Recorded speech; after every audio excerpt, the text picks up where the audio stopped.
निकटवर्ती बरबीघा क्षेत्र में अस्थामा में पॉलिटेक्निक कॉलेज का स्थापना हुआ, गोपालबाग में पॉलिटेक्निक कॉलेज का स्थापना हुआ, तो बरबीघा में क्यों नहीं पॉलिटेक्निक कॉलेज का स्थापना हुआ? यहाँ हाँ, इस चीज में कला के मोदी जी माहिर हैं कि धोती फाड़ के रुमाल दान करते हैं। इस चुनाव में जब नीतीश जी आएंगे और कुछ हो ना हो, गिर बजल के भी हम अपना पैर जरूर आगे करेंगे, चूंकि वो छूते हैं तो भाई एगो फोटो तो आ जाएगा। आपकी आवाज को सुनने आ रही है प्रभात खबर इलेक्शन एक्सप्रेस। देखते रहिए प्रभात खबर इलेक्शन एक्सप्रेस। बिहार में चुनावी सरगर्मी तेज हो चुकी है। विधानसभा चुनाव को लेकर काउंटडाउन शुरू हो चुका है।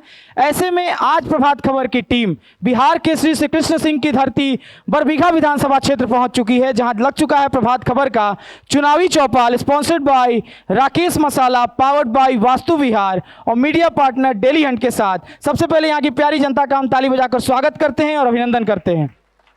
हमारे साथ तमाम पार्टियों के नेता मौजूद हैं, उनसे आपका परिचय करा दें। हमारे साथ संजीत प्रभाकर जी हैं जो बीजेपी का पक्ष रखेंगे। हमारे साथ मधुकर कुमार जी हैं जो समाजसेवी हैं, उनका भी बहुत बहुत स्वागत है। हमारे साथ अंजनी कुमार जी हैं जो जेडीयू का पक्ष रखेंगे। मुकेश कुमार चिंटू जी हैं जो कांग्रेस का पक्ष रखेंगे।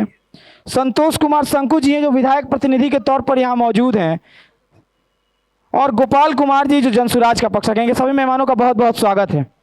सबसे पहले मैं अंजनी जी आपके पास आता हूँ। मौजूदा विधायक आप ही के पार्टी के हैं। हाँ, माइक उठा लीजिए। बैठ के। कैसी तैयारी है इस वक्त इस विधानसभा क्षेत्र में और बिहार में आपकी? बरबीघा विधानसभा क्षेत्र जो है, सबसे पहले तो जो आपके इस कार्यक्रम में आए हुए हैं सबको हम अपना अभिवादन करना चाहेंगे। सबको, सभी सुधी लोग आए हुए हैं, बुद्धिजीवी लोग बैठे हुए हैं। बरबीघा विधानसभा जो सीट है वो हमारी पार्टी का सिटिंग सीट है। जदयू के यहाँ सिटिंग एमएलए हैं और कई साल से सिटिंग एमएलए यहाँ हैं। तो विकास का काम जो आदरणीय मुख्यमंत्री जी का जो विकास का कार्य चल रहा है, पूरे बिहार में चल रहा है, तो विकास की गंगा बरबीघा में भी अनवरत रूप से बह रही है। स्वाभाविक है कि वो एमएलए हैं तो नेतृत्व उन्हीं के नेतृत्व में यहाँ विकास की गंगा बह रही है। ठीक है, अब हम चलते हैं कांग्रेस पार्टी के पास। कांग्रेस की कैसी तैयारी है यहाँ पे? कांग्रेस की तैयारी सर बरबीघा में, थोड़ा आगे रख के बोलिए।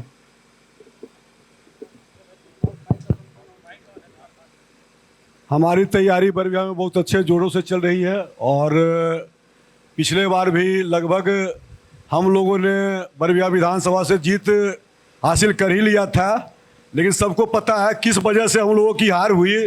सरकार के दबाव में, सरकार के ये में हम लोगों को किसी तरह से पीछे हटना पड़ गया। खैर, उस पुरानी बातों को ख़त्म किया जाए। हम लोगों की तैयारी यहाँ बहुत अच्छे तरह से चल रही है और हम लोग दमखम से लड़ेंगे, जीत का परचम बरबीघा में लहराएंगे। मैं बताना चाहूँगा, लड़ाई कोर्ट में भी गई है। जो बोल रहे हैं कोर्ट में यहाँ के जो प्रत्याशी थे कांग्रेस के वो हार गए। कोर्ट का फैसला कोर्ट का फैसला तो भाई साहब को नहीं पता है कि हिंदुस्तान का कोर्ट का फैसला आने में क्या लगता है समय। आप लोगों को पता होगा, सारे लोगों को पता होगा कि कोई भी आप केस कीजिए उसका फैसला 30 साल बाद, 40 साल बाद, माने एक दिन में फैसला नहीं आना है। तो समझिए चुनाव फिर 5 साल बाद चुनाव आ गया। इसका फैसला ही नहीं, 2-2.5 साल में ही आ गया। 2-2.5 साल में ही आ गया। ठीक है, अब हम बीजेपी के पास चलते हैं। आएंगे आप लोग के पास, काउंटर करते हुए आएंगे। बिहार में 20 सालों से सरकार में आप साथी हैं, कितना विकास हुआ है? खासकर बरबीघा का कितना विकास हुआ है? सबसे पहले तो आपके चैनल के माध्यम से मैं मंचासीन सभी साथियों का अभिनंदन करता हूं। प्रभात खबर की टीम जिन्होंने बरबीघा की श्री कृष्ण बाबू की धरती पर ये कार्यक्रम करने का निर्णय लिया, आप सबों का अभिनंदन करता हूं। यहाँ बरबीघा के जो प्रबुद्ध जनता उपस्थित हैं, मीडिया के बंधु जो उपस्थित हैं, उन सबों का मैं अभिनंदन करता हूं। और बरबीघा की बात जहाँ तक है, ये जो सड़क आप देख रहे हैं, ये सड़क अभी आप जो गाड़ी लगाए हैं, लगाने की स्थिति में नहीं थी। आप हटिया मोड़ से भर गंगटी मोड़ तक जाते तो कीचड़ ही कीचड़ पूरा भरा हुआ मिलता। ये एनडीए की सरकार ने तत्कालीन सांसद चंदन सिंह के सहयोग से ये सड़क बना और आज चकाचक है, आज कहीं कोई दिक्कत नहीं है। और ऐसा विकास का काम अनेक हुआ बरबीघा में। और अभी तुरंत हम लोग जो बरबीघा की धरती पर आज़ादी से पहले भी नहीं हुआ था, ना आज़ादी के 75 वर्षों बाद हुआ था, बरबीघा की धरती पर अभी ट्रेन का आनंद हम लोग लेकर के आए हैं। ट्रेन सेवा कानों से सुने, उसका अनाउंसमेंट आंखों से देखे आते हुए और उस पर चढ़ करके भी उसका आनंद लिए। तो बड़बीघा की धरती पर तो एनडीए की सरकार में अनेकानेक विकास के कार्य हुए। ठीक है, अब जनसुराज के पास चलते हैं। गोपाल जी, नई नवेली पार्टी है, आज भी आपके नेता प्रेस कॉन्फ्रेंस कर रहे थे और बड़े बड़े आरोप लगा रहे थे, कैसी तैयारी आप लोगों की? सबसे पहले जो यहाँ पर जनप्रतिनिधि लोग बैठे हुए हैं उनको जनस्वराज की तरफ से नमस्कार।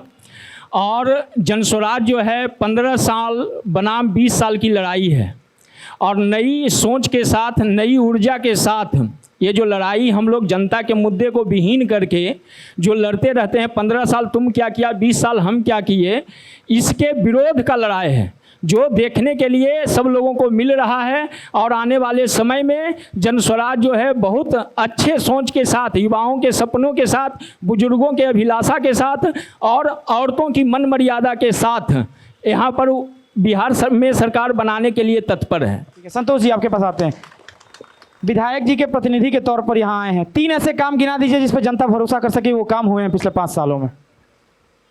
सबसे पहले तो उपस्थित तमाम युवा भाई, गार्जियन एवं मंच पर जितने मंचासीन नेतागण हैं सभी को नमस्कार करता हूं।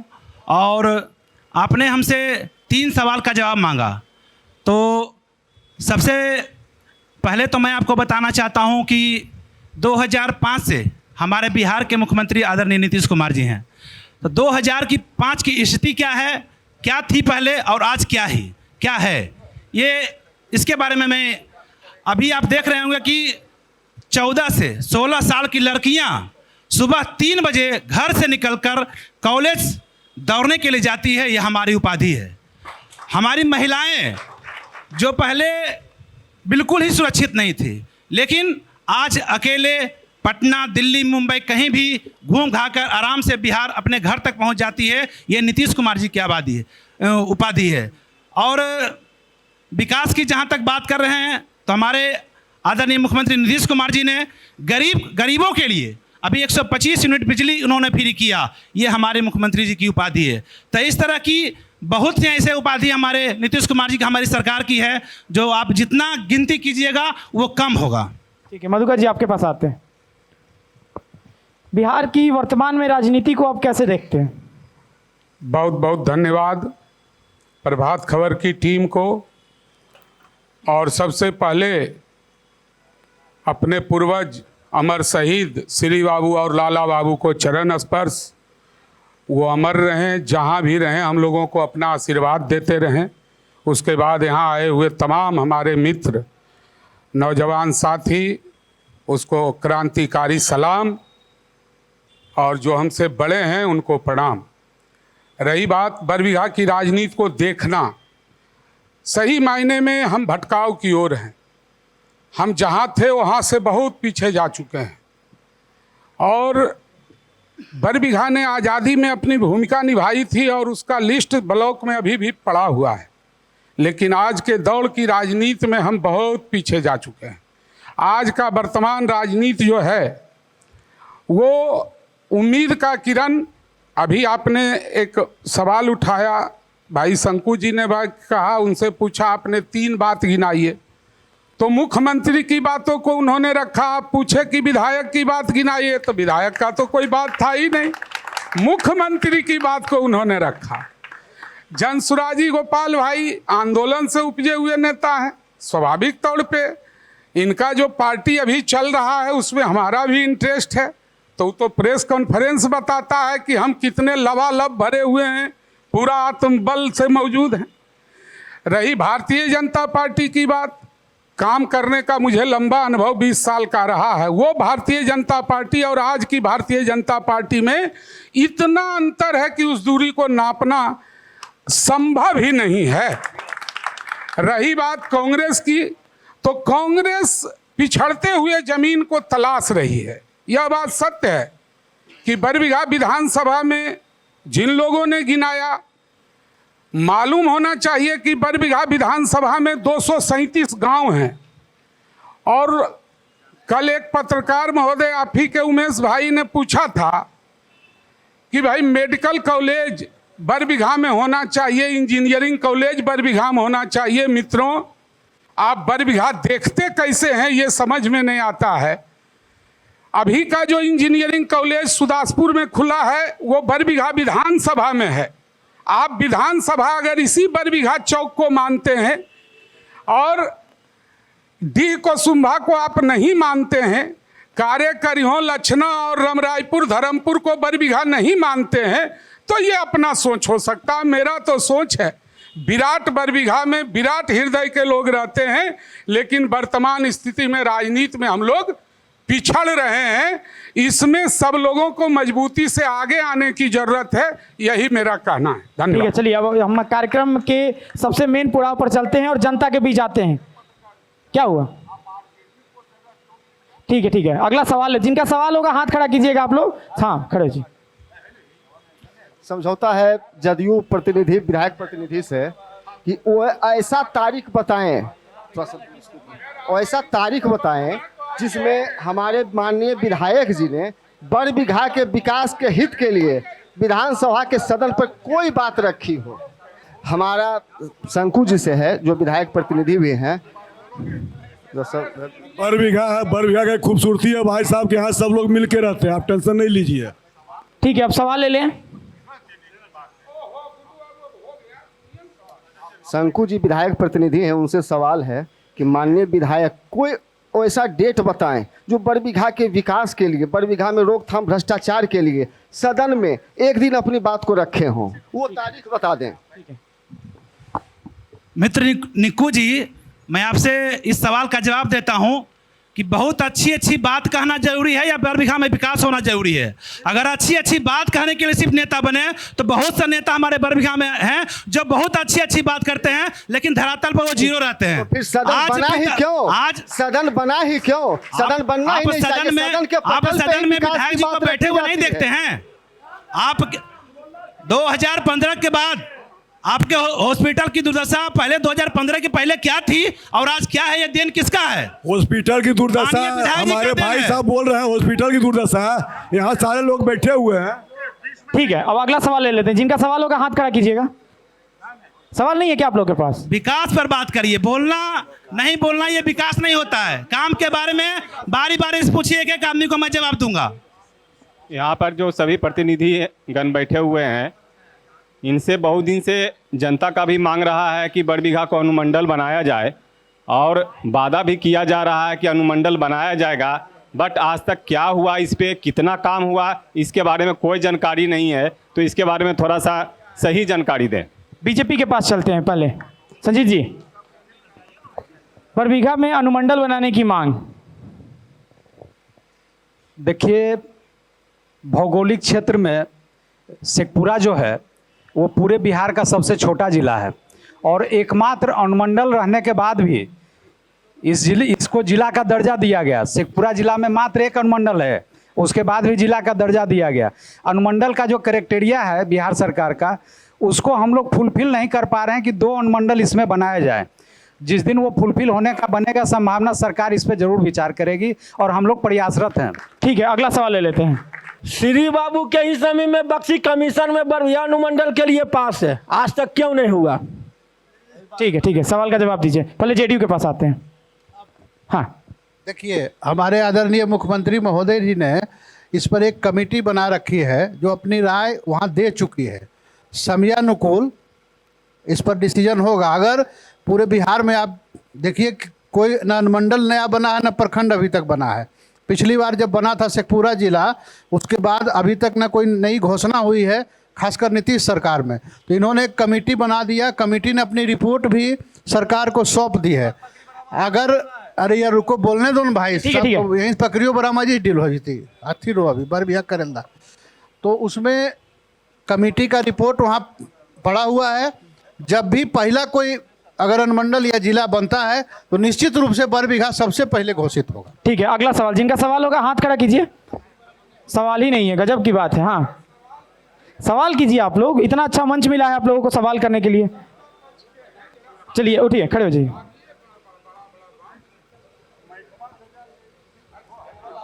SKR कॉलेज से सब लोग जुड़े हुए हैं और आज के 20 वर्षों के पहले जैसा कि हम जानते हैं कि बाहर के लोग बरबीघा में लॉज में डेरा लेके रहते थे और SKR में पढ़ाई करते थे। कहा जाता है कि नीतीश के राज में शिक्षा में बहुत सुधार हो गया। आज बरबीघा के बच्चे देश विदेश पढ़ने के लिए दर दर भटकते रहते हैं, तो कॉलेज की स्थिति में क्यों सुधार नहीं आई? अंजनी जी आप ही के पास आते हैं। हमारी आपको पता होगा जब हमारी सरकार को जो बदहाल बिहार मिला था तो इंफ्रास्ट्रक्चर की सबसे पहली कमी थी।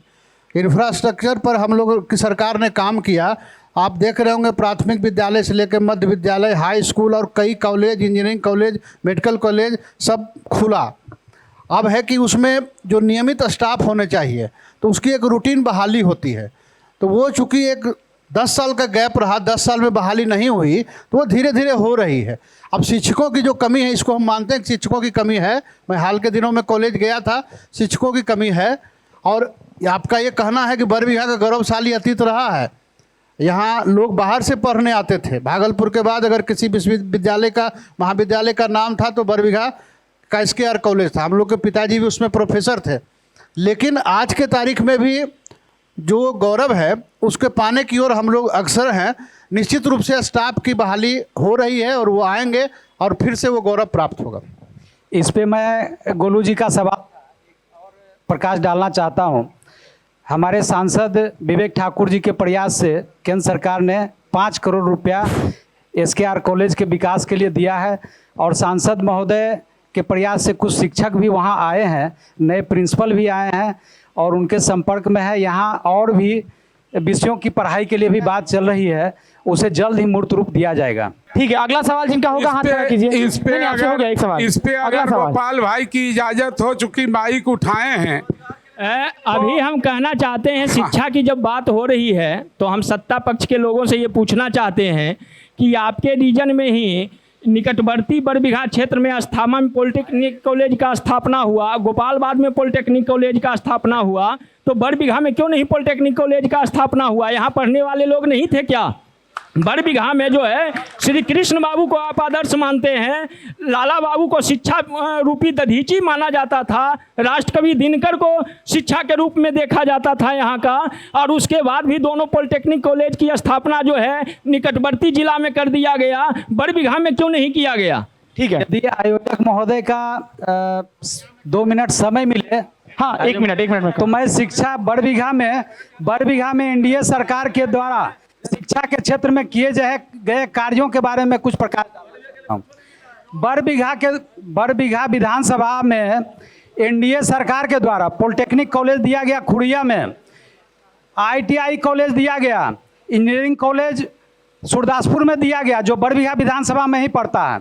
और सरकारी स्कूलों की स्थिति आप आज से 20 वर्षों पूर्व की देख लीजिए। जो गांव का सबसे ढहा डनमना आया हुआ बिल्डिंग दिखता था वो सरकारी स्कूल माना जाता था। और आज सर एक मिनट, वहाँ सिर्फ आप सरकारी स्कूल जाइए, जितने शिक्षक शिक्षिकाएं हैं खाना बनाने और खिलाने में, खाने में व्यस्त रहते हैं। नहीं महोदय, क्या है स्कूल, आप पता कर लीजिए सरकारी स्कूल। चिंटू जी, सभी का यहाँ मित्र भाई लोग बैठे हुए, उनके बच्चे सरकारी स्कूल में पढ़ रहे होंगे। आप पता कीजिए सरकारी स्कूल की स्थिति क्या है। स्कूल बन गया, बिल्डिंग बन गया। चिंटू जी एक एक करके हमारे भाई काम किए हैं। ठीक है, एक एक करके ठीक है, एक एक करके चिंटू जी अब मैं कुछ चिंटू जी के बारे में हाँ मधुकर जी, चूंकि बीजेपी जदयू सब लोगों ने शिक्षा पर बात की तो मैं अपनी बात को रखता हूं कि निश्चित तौर पे जन सुराज आएगा और एक एक बच्चा इंग्लिश के स्कूल में पढ़ेगा। ये हमने तैयारी कर लिया है। इनकी शिक्षा व्यवस्था पूरी तरह से चौपट है। कोई शिक्षा व्यवस्था कहीं नहीं है। शिक्षा अगर कॉलेज में 5 करोड़ रुपया कोई MP दिलाते हैं तो सोचने वाली बात है। मैं 2-3 जानकारी देकर इस बात को विराम दूंगा कि सरकार की एक मिनट सरकार की जो योजनाएं हैं, जो भी विकास हो रहा है, नीति आयोग के लिस्ट को उठा के देखिए कि बिहार का कैमा स्थान है और हमारे जिले की क्या स्थिति है। आप विज्ञापन अखबार में आता होगा, कृषि से संबंधित, ईख से संबंधित, अनानास उपजाना है, स्ट्रॉबेरी उपजा, कोई भी शेखपुरा जिला का उस लिस्ट में नाम नहीं होता। पढ़िए उसको। ये दुर्भाग्य है इस क्षेत्र का, ये दुर्भाग्य है इस क्षेत्र का कि जो कोई प्रतिनिधि बना, और आज जो प्रतिनिधि हैं नवादा के नाम पर, आप नवादा जाके देखिए, हम अपने पार्टी के नवादा के प्रभारी हैं, कि बरबीघा को किस नजरों से देखा जाता है। हाँ, निश्चित तौर पे चंदन सिंह थे और हम प्रतिनिधित्व कर रहे थे, तो शेखपुरा में मैक्सिमम बरबीघा में कोशिश किया काम कराने का, लेकिन मैं इसका बड़ाई नहीं लेता हूं। बट अगर एमपी 10 बार कार्यक्रम नवादा लोकसभा का करते हैं तो बरबीघा विधानसभा उसमें शायद एक बार आता है, बहुत मुश्किल से, रास्ते में आते जाते हुए, कोई लगाव नहीं है। ठीक है, ये योजना उनकी हो गई, रह गई विधायक जी की बात। तो भाई इसमें गुरेज करने की कोई बात नहीं है। निकू भाई ने उठाया कि सदन में नहीं उठाते। अरे भाई 5 बरस नहीं 10 बरस हो गया, 10 सेकंड सदन में कोई मामला नहीं उठाते हैं। निश्चित बात है, शेखपुरा का विधायक दिन भर गरजता है, चाहे वो किसी दल का हो। वो दर्शाता है कि पब्लिक ने जो मुझे चुना है जिस काम के लिए, हम वो काम करेंगे, उसके लिए वो वचनबद्ध है। ठीक है संजीत जी, आपके पास चलते हैं। हम लोग इसमें पिछड़े हैं, बरबीघा की राजनीति पिछड़ी हुई है, इसलिए निश्चित तौर पे शिक्षा में सुधार चाहिए, अच्छी व्यवस्था चाहिए। ठीक है मधुकर जी, तो हम लोग हैं आने वाले तैयार। एक मिनट सर, शिक्षा पर ही थोड़ा सा भाई साहब एक मिनट हम बोल रहे हैं कि हमारे एनडीए गठबंधन के 3 साथी यहाँ बैठे हुए हैं, शंकु जी हैं, प्रभाकर जी हैं, अंजनीदा है। ये बताइए कि तीनों में किनका बच्चा सरकारी स्कूल में पढ़ रहा है? शिक्षा तो बहुत सुधर गया है, किनका बच्चा, कौन अपना बच्चा को सरकारी स्कूल में पढ़ा रहा है, ये पहले बता दीजिए, तब मानेंगे शिक्षा सुधर गया है। अब मैं चिंटू जी के सवाल का जवाब देता हूँ। हाँ, हम सरकारी में पढ़े हैं, यहीं पढ़े हैं। आप पढ़े, आपका बच्चा, आप बच्चा को कहाँ पढ़ा रहे हैं, इसका जवाब दीजिए। ठीक ठीक, मैं अपने बच्चा को कहाँ पढ़ा रहा है? ठीक है चिंटू जी, मैं चिंटू भाई के सवाल का जवाब देता हूँ। मेरी बच्ची यहीं बरबीघा के कुठौत इंटरमीडिएट स्कूल जो है, +2 हाई स्कूल जो है, वहाँ से पढ़ी और स्कूल टॉपर है।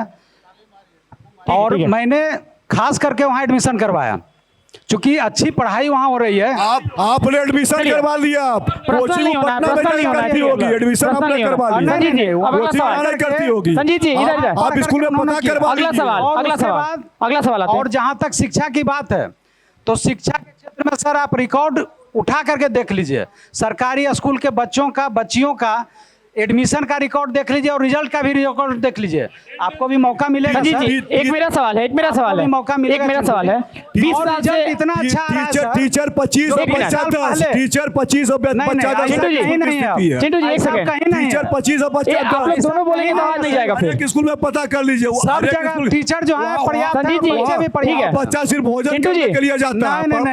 ठीक है, अरे आप लोग सुनिए, इसमें प्रॉब्लम क्या है? पब्लिक से हाथ उठवा लीजिए ना, किसी स्कूल को टीचर को यहाँ शिक्षा व्यवस्था से कितने लोग संतुष्ट हैं? हाथ खड़ा कर दीजिए, हाथ खड़ा कर दीजिए, कितने लोग संतुष्ट हैं? वाले हाथ उठाइए। जी आपसे सवाल है, आपसे सवाल है मेरा, आपके शिक्षा की यही व्यवस्था है। अगर संतुष्ट होती लोग हाथ क्यों उठाते? फिर आते हैं मधुकर जी।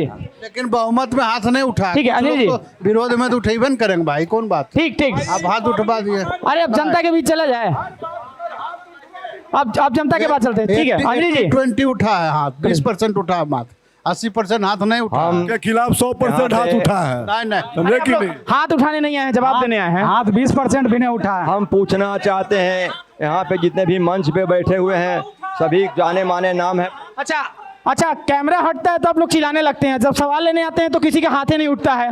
हाथ वहां उठाइए ना। हम पूछना चाहते हैं, यहाँ एनडीए के जितने बैठे हुए हैं प्रतिनिधि, जब हम देख रहे हैं कि यहाँ चौपाल में हमारे जितने प्रतिनिधि बैठे हुए हैं पक्ष और विपक्ष के, यहीं पर जिस तरह से अगर आप लोग बात कर रहे हैं, आप ही लोग में कोई अगर टिकट मिल जाए, चुनाव हो, विधानसभा पहुँचे, यही लफड़ा झगड़ा करेंगे तो हम लोगों का क्या होगा, पब्लिक का। इसलिए सबसे पहले आग्रह है कि आप लोग हमारा सम्मान कीजिए, हम तभी आप लोग सम्मान करेंगे। हम पूछना चाहते हैं, हेलो, ठीक है, आप लोग संजीत जी, एक मेरा सवाल था बीजेपी के नेता से।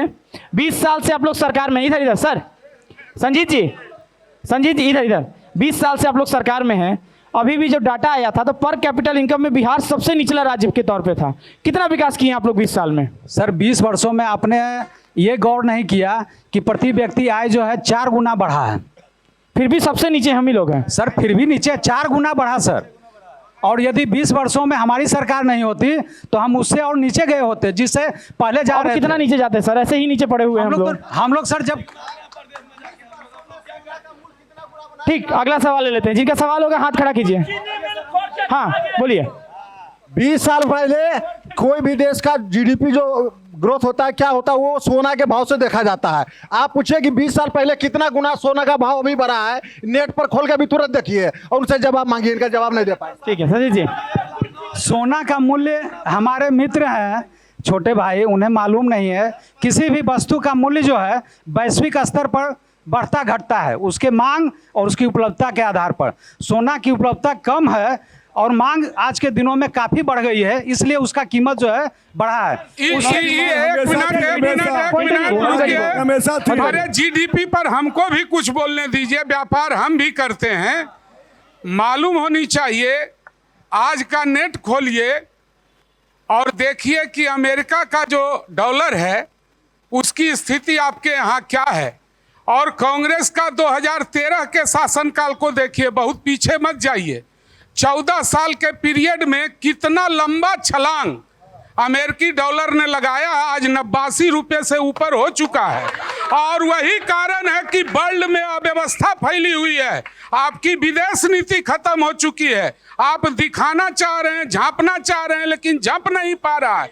छोटे छोटे मुद्दों पर आप बात कर रहे हैं, लोग को लुभावन बात करते हैं। आप देखिए ग्रोथ अपना, सोना चांदी आपके यहाँ मूल्य उसका जो बढ़ रहा है, उसका कारण अमेरिकी पॉलिसी, आपकी विदेश नीति उस पर कारगर हो रही है और आप उसमें पीछे जा रहे हैं, चाहे वजह जो हो। ठीक है, ठीक है। अगला एक अमेरिका के चाहने से न सोना का कीमत घटेगा न बढ़ेगा।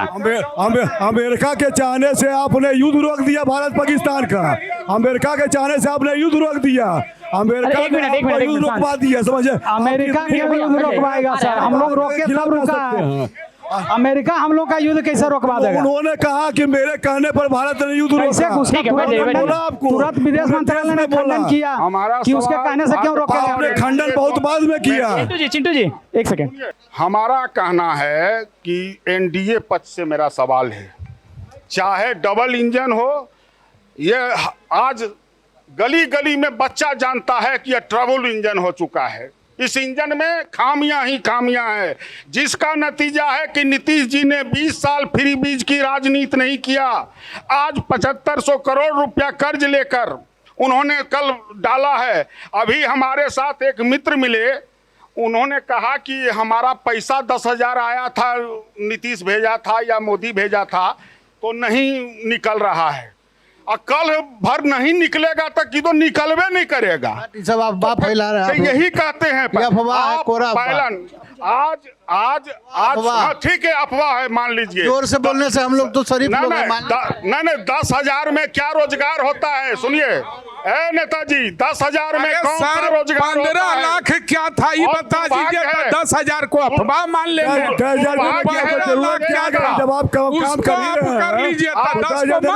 आपको क्या आ गई? आपको लोभ देने की जरूरत क्या आ गई? अभी जो पहले बताइए। सर पत्रकार महोदय को, सारे नेता लोग कल से परसों से जतरा के दिन बेटी के बरतुहारी कार लोग यात्रा करते हैं। सारे लोग चिंता में पड़े हुए हैं कि हमारी बेटी की शादी, उपहार में बेटी को गहना देने की परंपरा रही है। जो 24,000 में मनमोहन जी ने इनको जिम्मा करके गया था, आज 1,24,000 के पहुंचने की तैयार है। और 1,45,000 रुपया चांदी का प्रति किलो रेट हो गया। तो आपने क्या दिया है इस देश को? कभी मूल्यांकन? हाँ, इस चीज में कला के मोदी जी माहिर हैं कि धोती फाड़ के रुमाल दान करते हैं, आंख छीन के चश्मा दान करते हैं।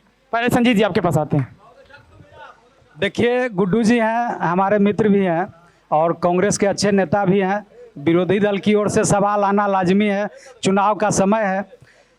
मैंने पूर्व में भी कहा कि सोना या चांदी के कीमत से देश का विकास का आकलन नहीं किया जा सकता है। विकास का आकलन इससे किया जा सकता है कि जो इनकी सरकार 70 वर्षों में नहीं। संजीत जी, पीएम ने कहा था, सर प्रधानमंत्री ने कहा था कि अगर डॉलर का रेट बढ़ता है, रुपया अगर बढ़ता है तो देश की इज्जत घटती है।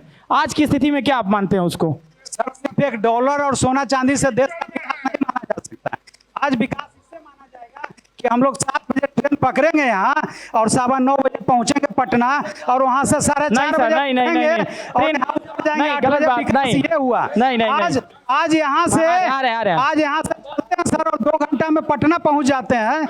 आज यहाँ से आपने ट्रेन क्यों चालू करवाया कि ताकि यहाँ की शिक्षा व्यवस्था पूरी ध्वस्त हो चुकी है, लोग जाके पटना में पढ़ाई करें या बाहर जाके मजदूरी करें। ट्रेन तो इसीलिए चालू किए थे ना, अंग्रेज ने चालू क्यों किया था? पढ़ाई कि जितना से जितना ज्यादा से ज्यादा जो है लेबर सप्लाई हो पाए और उनके सर्विसेज को ज्यादा किया जाए। पढ़ाई करने के लिए बाहर हम लोग ट्रेन नहीं दिए हैं, हम लोग दिए हैं कि जिनको बाहर हमारे ट्रेन दिए हैं, आने जाने के लिए ट्रेन दिए हैं। एनडीए के भाई लोग पलायन की बात क्यों नहीं कर रहे हैं? जो पलायन बिहार से हो रहा है उसकी बात क्या हम लोग क्यों नहीं? पलायन तो पैमाने पर रुका है। फिर देखिए ये दोनों आपको 15 साल पलायन बड़े पैमाने पर रुका है। इनकी बातों में मन नहीं जाइएगा। ठीक है आप बरबीघा में आइए, ठीक है, और बरबीघा की बातों को कीजिए।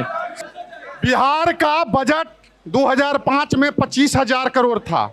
आज विकास जब नहीं हुआ है तो आज 3.25 लाख करोड़ का विकास कहाँ हो रहा है? आप सब से मतलब है लूटने के लिए रह गई कि नीतीश सरकार और मोदी सरकार आज विश्व का 42% कमीशन का आज विश्व का चौथा अर्थव्यवस्था भारत है। कहाँ से बन गया? कहीं से लूट के आया है। इसीलिए इंडी गठबंधन के पास कोई मुद्दा नहीं है जनता के लिए। हम बैठ के सवाल पूछना चाहते हैं। बैठ के पूछ लीजिए, बैठ के। अंजनी भाई से एक सवाल पूछना चाहते हैं। यह जो एनडीए है, मुख्यमंत्री नीतीश कुमार को चेहरा बना करके चुनाव लड़ रहा है और लड़ेगा, लेकिन एक सवाल मैं अंजनी भाई से पूछना चाहता हूं कि 15 से 20 मुख्यमंत्री, चाहे वो 24 घंटा का हो या 6 महीना का, मुख्यमंत्री हुए 20, लेकिन एक मुख्यमंत्री का ये नाम बतावे जो सार्वजनिक जगह पर, सार्वजनिक मंच से किसी भी प्रधानमंत्री, नेहरू हो, इंदिरा जी हो, चाहे कोई हो, उसका पैर पर नाक रगड़ने का और बिहार का मान मर्दन करने वाला एक भी मुख्यमंत्री का नाम बताओ। ठीक है, ऐसे नहीं होता है। आप ही नहीं बोलेंगे केवल, बोलिए, आप कंप्लीट कीजिए, आप कंप्लीट कर लीजिए अपना। हम बोल रहे हैं, अंजनी भाई से पूछ रहे हैं, जदयू के हमारे नेता हैं, कि यह जिस एनडीए नीतीश कुमार के नाम पर वोट मांग रहा है, अब पूरे बिहार का मान मर्दन करने का काम उन्होंने सार्वजनिक मंच से किया है, उस सवाल पर उनका क्या कहना? ठीक है अंजनी जी, आपके पास। देखिए, आप कहाँ से बोल रहे हैं ये हमको समझ में नहीं आ रहा है। सबसे पहले तो मैं बता दूं कि हमारे माननीय मुख्यमंत्री के प्रति जो राष्ट्रीय राजनीति में जो सम्मान का भाव है और हमारे आदरणीय प्रधानमंत्री जी के प्रति जो सम्मान का भाव है, दोनों राष्ट्रीय स्तर के नेता हैं और दोनों अगर एक दूसरे के साथ सम्मान में अगर एक दूसरे का सम्मान कर रहे हैं तो इसमें बीच में विकास कहाँ आ गया? आपका सम्मान देना और सम्मान लेना कोई ख़राब चीज़ है क्या? अगर हम विनम्र हैं, हमसे छोटे भाई भी अगर कोई हैं, उनको अगर हम प्रणाम कर लेते हैं तो हमारा क्या जाता है? ये बिहार की परंपरा रही है और हमारे आदरणीय नीतीश कुमार जी का स्वभाव रहा है अपने से छोटे व्यक्ति को भी। मैं बताता हूँ, मैं लालू जी के बारे में भी बताऊँगा, मैं वहाँ भी जाता था। लालू जी आप एक यहाँ के नेता थे धीरज जी मोकामा के, बरसों पहले बेचारे वो राजद में गए, तो उनको शुरू में बोले वो क्या धीरज क्या हालचाल है, जब वो धीरू बोले दूसरा तीसरा मुलाकात क्या धीरू हालचाल ठीक है, तब वो बोले कि पार्टी छोड़ देंगे। अब और हमारे आदरणीय नीतीश जी का जो भाषा है, अपने से छोटे कनिष्ठों को भी वो जी करके बोलते हैं, वो सम्मान देते हैं और वो सम्मान देने वाले नेता हैं। उनको आप इससे कम तो आप पूरे नहीं कर- बिहार में अब बच्चा बच्चा जान रहा है कि सम्मान नीतीश जी के की सवाल पर मैं मानसिक नहीं स्थिति पूछा। खराब हो चुकी माने है। सार्वजनिक मंच पर एक भी बिहार का मुख्यमंत्री ऐसा नाम बताइए जिसने प्रधानमंत्री कि के मानसिक बैग पर स्थिति नाक ठीक रखा नहीं है। है। मैं आरजेडी के हमारे बहुत ही चिंटू जी 1 मिनट कंप्लीट कर लेने दीजिए उनको, मधुकर जी। सामाजिक कार्यकर्ता के नाते ऐसा है कि राजद के जो लोग आप हमको कहे हैं बोलने कहे हाँ, हैं बोलिए, ना? बोलिए, कंप्लीट तो मैं बता दूं कि इस बार विधानसभा का चुनाव बड़ा नजदीक है और अंजनी जी ने कहा इनके भी 2 छोटे भाई हम इनको देखे हैं पैर छूते हुए। पहले गांधी कहा करते थे कि जो आचरण कराना चाहते हो पहले अपने करो, तो ये तो देखे होंगे ये अपने छूते होंगे तब इनके नेता छूने लगे। अब देखिए इस चुनाव में जब नीतीश जी आएंगे और कुछ हो ना हो गिर बजल के भी हम अपना पैर जरूर आगे करेंगे, चूंकि वो छूते हैं तो भाई एगो फोटो तो आ जाएगा। अरे क्या मजाक की बात है यार। राष्ट्रीय राजनीति में अब स्थानीय मुद्दों पर आएगा। राष्ट्रीय राजनीति में बिहार का वो घटना हमें लज्जित किया है। इस बात को समझिए, इसको आप चादर नहीं ओढ़ा सकते हैं। एक सवाल हमारा जो है, अच्छा सुनिए ना, 1 मिनट बोले दी हमरा माइक लेके भाग गया था, हमरा बोलबे किया, हमरा माइक में लेके भाग गया था। देखिए जन सुराज जो है पीके जी हमारे पार्टी में रहे, हाँ। हमारे पार्टी का जैसे मुद्दा लेके भाग गए, अभी अपन मुद्दा बनैले हैं, हाँ। वैसे ही माइक लेके भाग गए। अच्छा अभी माइक लेके भाग गए हमारा। मेरा कहना है, मेरा कहना है, बात को मेरा कहना है आपसे पहले दिल्ली में ही काम हो चुका है और अभी वो कहाँ हैं, आप भी कहाँ रहिएगा चुनाव के बाद वो हम देख लेंगे। ऐसी बात नहीं है कि नहीं देखें। ठीक है लेकिन हम जहाँ हैं हम तो हैं, हम जहाँ हैं वहाँ हम हैं। ठीक है चिंटू जी, थोड़ा एनडीए गठबंधन के तीनों भाइयों से मेरा एक सवाल है कि हमारे वर्तमान अभी विधायक सुदर्शन जी हैं, तो सबको पता है कि हम शंकु भाई से भी पूछते हैं, अंजनी दास से भी पूछते हैं, दोनों उनके साथ सहयोगी हैं एक ही पार्टी में। थोड़ा कुछ दिन पहले बरबीघा अस्पताल में एक महिला का ऑपरेशन हुआ, उस महिला का देहांत हो गया। हमको लगता है कोई पासवान समाज से किसी समाज से महिला से, उसका बहुत ही गरीब महिला थी। विधायक जी किसी के बहुत दबाव पर, किसी के इन्हीं लोगों के कहने पर उनके घर गए, कोयरी बीघा उनका घर है, उस महिला का घर गए। घर जाने के बाद उन्होंने आश्वासन दिया कि महिला को कुछ राशि मिलता है ऑपरेशन के बाद 4 लाख 5 लाख जो भी सरकार के द्वारा, अगर 1 महीना में नहीं मिलेगा, 15 दिन में नहीं मिलेगा तो हम राजनीति नहीं छोड़ देंगे। प्रभारी से बात की है, सीएस से बात, महिला बेचारी विधायक जी के राजनीति में वो भी आ गई, नहीं वो प्रशासन के खिलाफ कुछ कर पाई, नहीं कुछ की। अभी तक उनको 1 रुपया का कोई महिला का कोई फायदा नहीं हुआ है। ये विधायक जी का कहा हुआ था। शंकु भाई थोड़ा सा बताइए क्या मिला महिला को कुछ? ठीक है, आप इसके लिए निश्चिंत रहें, हमारे विधायक जी ने उस परिवार को जो दिलासा दिलाया है वो काम प्रोसेस में है। तो बोले थे कि हम 15 दिन में करवा देंगे। प्रोसेस क्या होता है? प्रोसेस होता है, क्या प्रोसेस होता है? एक प्रोसेस होता है, प्रोसेस के तहत पैसा मिलता है। प्रोसेस में करवा देंगे। आप लोग अपने में मतलब ये सवाल ले लीजिए, सवाल लेते हैं चिंटू जी। जनता सर, जनता 1 मिनट, जनता जो अब इधर नया जो जनता पर रोज आरोप लगा रही है, जनता जो रोज आप पर आरोप प्रत्यारोप आपके विधायक जी पर लगा रही है कि चापाकल आपने 10,000 रुपया बेच दिया है गांव में, इसका जवाब दीजिए। पहले आखिर चापाकल बेचने का काम आपने किया ना? आप पहले सुनिए। ठीक है, अगला सवाल। एक मिनट हेलो शंकु जी, हाँ चिंटू जी का जवाब हम देते हैं। हाँ 30 सेकेंड। एक मिनट हाँ। बरबीघा नगर परिषद में 1 मिनट, हेलो ठीक है, बरबीघा नगर परिषद में हमने 125 चापाकल गाड़ा है। एक भी आदमी आकर कह दे कि 1 रुपया हमने चापाकल के नाम पर दिया है तो कल से राजनीति का झोला मैं अपने घर में टांग दूंगा। आरोप मत लगाइए, सामने लाइए कि किस लोगों ने 1 रुपया दिया है। ऐसा बोलने से नहीं होता है। जनता बोल रही है, जनता बोल रही है, जनता बोल रही है, वो बोल रही है, आपके बोलने से नहीं होगा। ठीक है 20 साल पुराना बोल रही है, 20 साल पहले का अगला सवाल सुनिए। जनता मालिक बताइए। सवाल है, पत्रकार आधा घंटा करीब हम बैठे हुए, पत्रकार महोदय जी ने अंजनी बाबू से सवाल किए थे कि विकास के बारे में बरबीघा विधानसभा, ये साबित हो गया, कहने की बात नहीं, ये साबित हो चुका कि इन काम भी जोड़ा नहीं पाए। अब मैं सवाल कर रहा हूं महागठबंधन से भी, कांग्रेस से प्रत्याशी, ये कांग्रेस पार्टी से नहीं एमएलए रहे थे यहाँ से 2010 में गजानंद शाही जी, तो महागठबंधन से 10 साल में शाही जी का कोई है तो उनका 5 को मुझे काम बता दे, ये मेरा सवाल। चिंटू जी से पूछ लेते हैं। वो जो आप देख रहे हैं शेखोपुर में, वो जो आप जितना भी कॉलेज है, ये देख सब शाही जी की देन है। ये जानकारी थोड़ा सा ले लें, वो शाही जी के कार्यकाल में ही वो काम हुआ है। उस समय शाही जी ये शाही जी की बात, वो शाही जी का सवाल कर रहे हैं, वो शाही जी का सवाल कर रहे हैं, जदयू में थे, वो शाही जी का सवाल कर रहे हैं, शाही जी के बारे में ठीक है, हो गया, शाही जी के बारे में बताएं। देखिए हो गया, चलिए सवाल। व्यक्तित्व के आदमी थे बिहार के मुख्यमंत्री नीतीश कुमार जी थे। तो शाही जी अच्छे व्यक्तित्व पहले बिहार को चाहते हैं। आपके विधायक सभी को नमस्कार, थोड़ा शांत रहिए, थोड़ा सा नहीं है।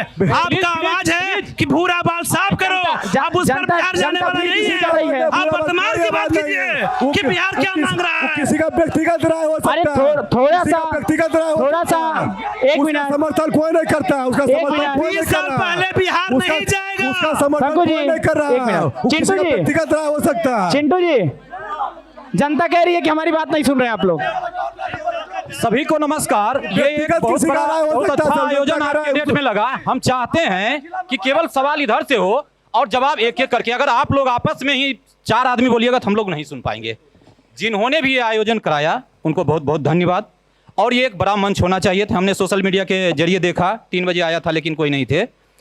हम छोटी सी बात रखेंगे, हम ऊपर लेवल की बात नहीं रखेंगे। हमारी जो बरबीघा में समस्या है, आज देश जो है मुख्य रूप से आतंकवाद, नक्सलवाद और भ्रष्टाचार से जूझ रहा है।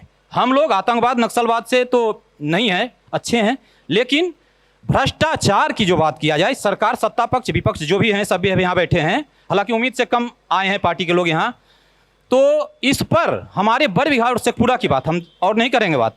लेकिन कोई ऐसा कार्यालय नहीं है जहाँ जाते हैं तो बिना घूस दिए काम होता है, और वो सेवा पानी, चाय पानी के नाम पर मांगते हैं रुपया और देना पड़ता है। ऐसा है, शर्ट फटा हुआ था, 200 का शर्ट पहने हुए है, नहीं पैसा दोगे तब काम होगा। ये जाफरपुर की बात बता रहे हैं, बोलिएगा भाई नेम बता देंगे। वो मजदूर आदमी वो बोल रहा है हमें बच्चे की दवा लेना है, नहीं देंगे नहीं काम होगा। तो हम जो भी हैं सत्ता पक्ष विपक्ष के लोग, उनसे बोलते हैं कि क्या आप इसके लिए क्या प्लान बना रहे हैं, आगे का प्लान क्या, इसके लिए कोई जुझारू ऐसा कर रहे हैं।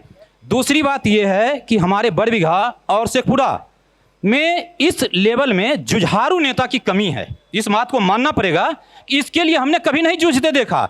नली गली सब सरकार का काम है, ये बनना चाहिए। भ्रष्टाचार पर मेन यहाँ काम होना चाहिए।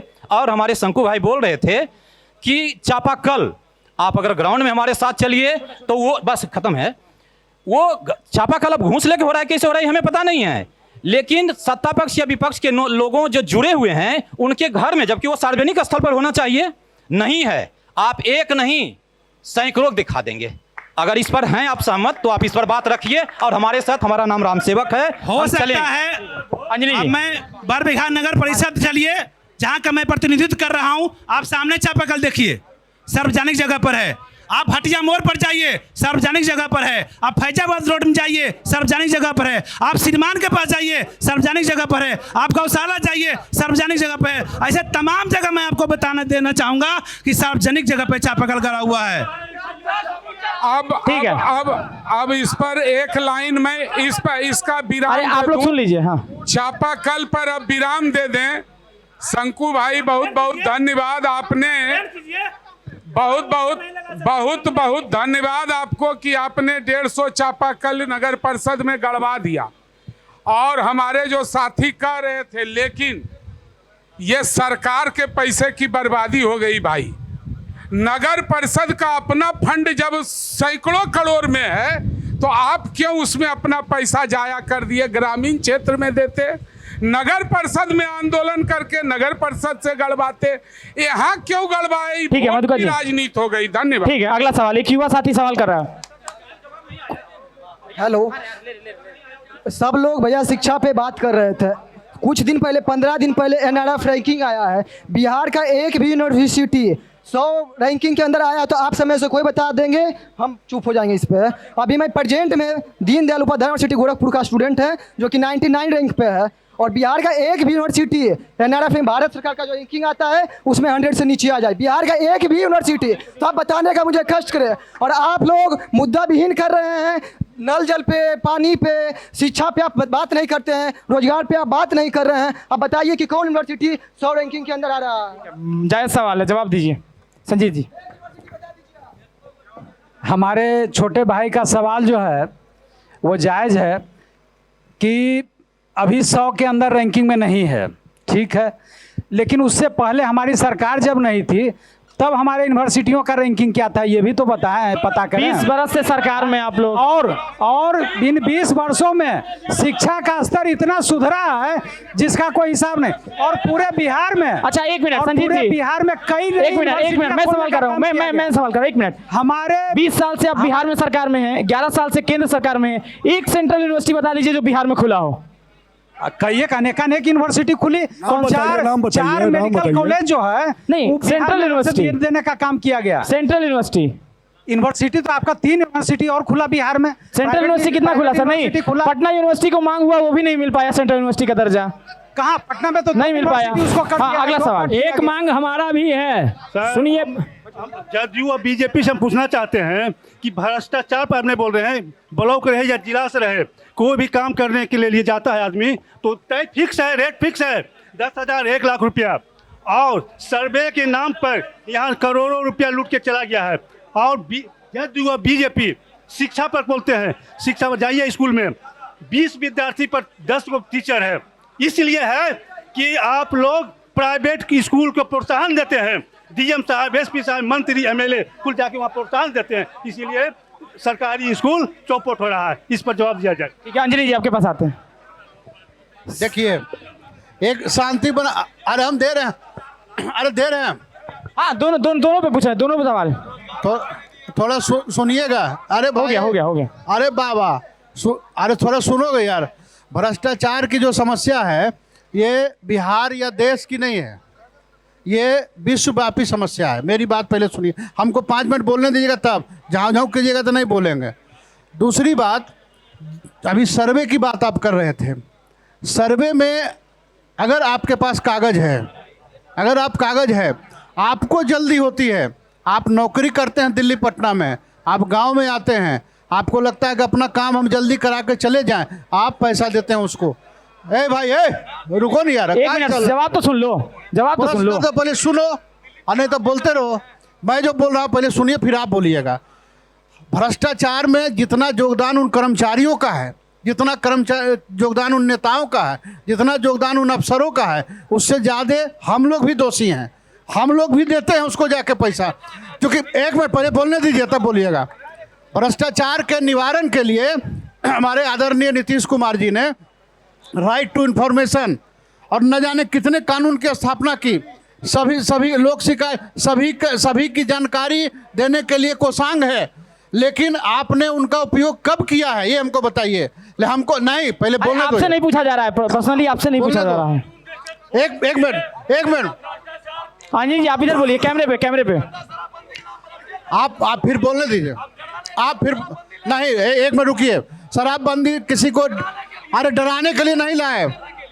नहीं, ठीक है जी, क्रांति है।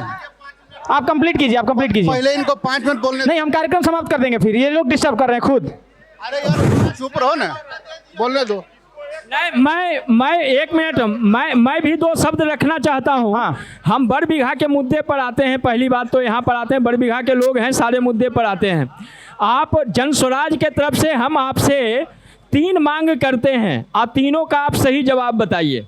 पहला मांग तो ये है कि आज जो है ये 242 नलकूपों की संख्या है पूरे बड़बीघा विधानसभा के अंदर। मैं बड़बीघा की बातों पर पहले आता हूँ। उसमें जो है 211 नलकूप जो है अभी बंद अवस्था में है, मृतप्राय अवस्था में है, जिसके ऊपर की सरकार का कोई ध्यान नहीं है। अभी किसानों का समय है, लोग पटवन के लिए परेशान हो रहे हैं और इस पर सरकार का कोई ध्यान नहीं है।